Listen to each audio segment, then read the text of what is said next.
I don't know. I think I forgot to kind of mention about the kind of allogenic stem cell transplant which I had, which basically saved my life.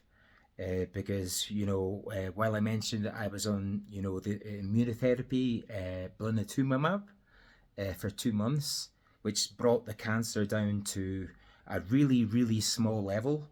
I don't know exactly what level it was, but it was like 0.000 something percent. And this basically allowed me to qualify for this uh, allogenic stem cell transplant. Now, allogenic means by donor. So in this case, my brother was a donor, and it was a 50% match.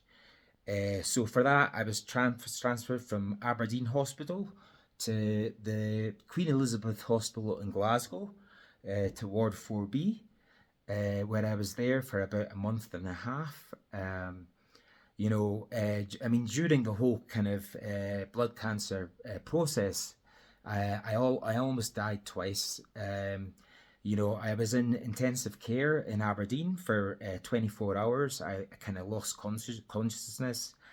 I couldn't move. I couldn't talk. I was urinating in the bed. I had a catheter fitted, and I was rushed to intensive care for the 24 hours. And then the same happened during the stem cell transplant. Which because when they give you the stem cells, particularly for me, I mean, everybody's sort of different, but for me, I sort of went through like a kind of, because it's a 50% match, I went through what's called a kind of haploidentical storm, where I kind of had severe sweats, like, for 4 days. Like 1 minute, I'm sweating and sweating, like down to my boxer shorts. I mean, if it weren't for nurses walking into the room, I'd be naked. Uh, and then, suddenly freezing again, and putting on the warmest clothes possible.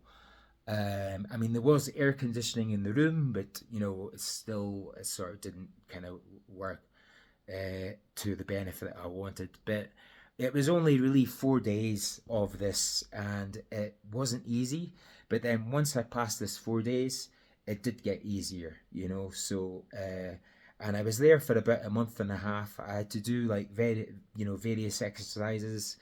I had to kind of just do a bit of physio, and they weighed me and things like that. And then, eventually, the specialist doctors and the senior nurses decided, after like about a month and a half, I was ready to go.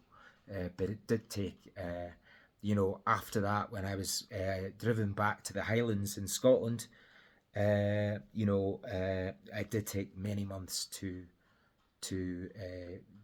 really get my strength back and to return to work. And yeah, I mean, even when I returned to work, I sort of returned to work a bit too early. Uh, However, no harm done, and things are kind of sort of going okay. And yeah, I mean, I'm not looking forward to when the holiday's over, but yeah, it'll be good sort of returning to work as well. Yeah. Anyway, that's the part 3.